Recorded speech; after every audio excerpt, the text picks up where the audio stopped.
Welcome to Destiny Crossroads. Today I will begin a long series on the history of the United States.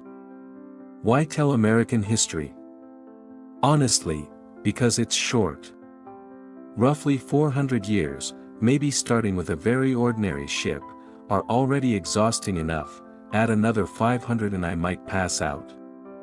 But precisely because it's short, we can more clearly see how a group of people turned belief into rules, and rules into everyday life. Today's Americans may look modern, yet they might be more traditional than you think, keeping promises, loving precedent, avoiding rash moves, going with the grain. Even with tons of sources, we rarely know exactly what people were thinking then, so I'll keep it light, serving the bitterness with a bit of humor. If that earns a smile, let's begin. Episode 1, The Puritans. When we talk about the origins of the United States, we can't avoid the Mayflower. In fact, the Mayflower was an utterly ordinary merchant ship. Before it had anything to do with North America, it shuttled between Britain and other European countries, carrying goods. On September 16, 1620, it left the port of Plymouth, England, with 102 passengers and about 25 to 30 crew members, sailing toward the American continent across the Atlantic. After drifting alone at sea for 66 days, it finally reached North America on November 21. On this unfamiliar shore, the passengers founded a new colony and named it Plymouth. That is today's Plymouth, Massachusetts. The Mayflower was not the first immigrant ship to reach North America, and Plymouth was not the first English colony there. So why did this ship become so remarkable? The answer begins with its passengers. Among the 102 passengers on the Mayflower, roughly half were later called Puritans, while the others were hired craftsmen, servants, or colonists seeking opportunities in the New World. The English word pilgrims is often translated as Puritans, but that's not quite accurate, just customary. The term appears in William Bradford's memoir of Plymouth Plantation. Bradford was a Mayflower passenger and Puritan leader who later served as governor of the Plymouth colony for 31 years. Pilgrims literally means those on a long religious journey. Bradford used this term to define his group, believing their journey meant leaving the comfort of the city to build a heavenly commonwealth and spiritual peace on a hill. Today, Puritans has become their common label. But back then, these people also carried a less flattering name, separatists. Their story traces back to 1517. On October 31 that year, Martin Luther, a professor at the University of Wittenberg, nailed his 95 Theses to the door of All Saints' Church, also called the Castle Church. It wasn't meant to be earth-shattering. Luther simply wanted to propose theological points for debate. Posting notices on that church door was, in Wittenberg, quite a common practice. What was unusual is that this Latin text was translated into German almost instantly. Within 2 weeks it spread across the German lands, and within 2 months it swept through Europe. Luther never imagined such an uproar. He underestimated not only his own influence but also the power of the printing press. And so the sweeping Protestant Reformation began. Literally, it should be called a reform by protest, because it arose from dissent against the Catholic Church. What we call Protestantism today is the broader Christian tradition. Luther's fiercest objection was to the sale of indulgences. The Church monopolized interpretation of Scripture, and people in Europe were largely raised in fear. To avoid purgatory after death, many paid for indulgence certificates, assured that, with the clink of a coin, your soul rises to heaven. Luther argued that God is gracious and merciful, salvation comes by faith in Jesus Christ and is freely given. Selling indulgences violated the purpose of Scripture.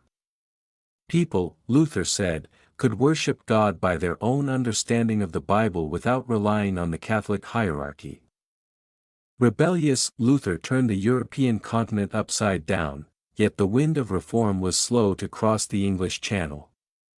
Though Britain often bumped heads with the Roman Curia, it was, in essence, a rule-abiding Catholic kingdom. Then came a day when King Henry VIII's marriage became a problem, and his harmonious relationship with the Pope ended. Henry had been a devout Catholic, he even wrote against Luther. Around 1525, he sought to divorce his wife Catherine for two reasons. He had fallen in love with Anne Boleyn and wished to marry her, and Catherine had borne him only a daughter, Mary, leaving him anxious about a male heir.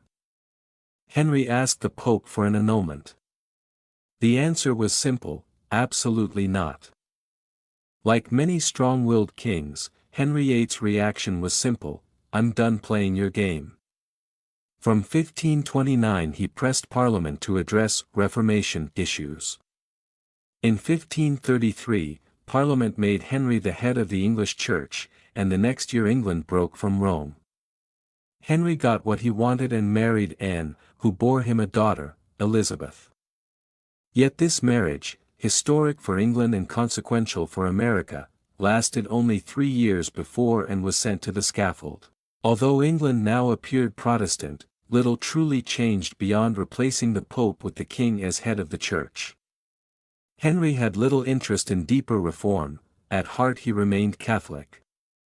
In 1547, Henry VIII died. His son by Jane Seymour succeeded the throne, Edward VI. Edward was only 9 years old, yet a genuine Protestant. Guided by Protestant counselors, he carried out a series of reforms. Had he lived longer, England might have become a truly Protestant country. But he reigned only 6 years and died before the age of 16. In 1553, Henry VIII's elder daughter Mary became queen. Mary I, raised in France, she was a devout Catholic. Upon taking the throne, she declared England a Catholic nation and moved to overturn Edward VI's reforms. Nearly 300 Protestants were burned at the stake, earning her the name, Bloody Mary. Had she lived longer, England might have become thoroughly Catholic. But her political life lasted only 5 years. In 1558, Mary I died, and the throne passed to Henry VIII's younger daughter, Elizabeth I, reigning for 45 years, 1558 to 1603, she is regarded as one of England's wisest monarchs. Elizabeth was Protestant, but for her, national stability and unity came first. After the upheavals under Edward VI and Mary I, England stood on the brink of division. With deft political skill, Elizabeth balanced competing interests, favored tolerance, and rejected extremes. She repealed Mary's Catholic legislation without fully imposing Edward's Protestant agenda. Instead, she wove Protestant beliefs into church practice while preserving certain Catholic features. Under her leadership, English Protestantism became milder and more conservative than on the continent. It was precisely this middle way Protestantism that gave rise to the movement to purify the Church, the Puritans. The Queen's tolerance allowed Puritan influence to grow rapidly. Puritans believed the English Church still retained many Catholic elements and had not fully followed Scripture. They urged reform within the Church to make it purer and cleaner, adhering more strictly to biblical teaching, and ultimately severing all ties with Catholicism to become truly Protestant. Between 1570 and 1605, Puritanism gradually split into two paths. The mainstream favored gradual reform within the Church of England. The other side believed reform must happen immediately, without delay. They saw that years of attempts within the existing Church had achieved little and that the differences had become irreconcilable. So they proposed separating from the Church of England to pursue their own worship. These were the Separatists. Many of them later sailed on the Mayflower and became what we now call the Puritans. More precisely, they were separatist Puritans.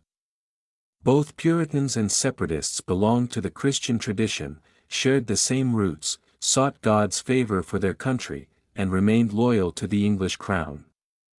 Puritans tended to approach religion with reason and order, stressing the importance of the community and seeking fairness and justice in society. Separatists refused to compromise with the status quo, emphasizing the individual, willing to accept division to protect personal faith. You could say Puritans were the milder separatists, while separatists were the more radical Puritans, a difference of degree. But as that degree widened, the two paths ultimately parted.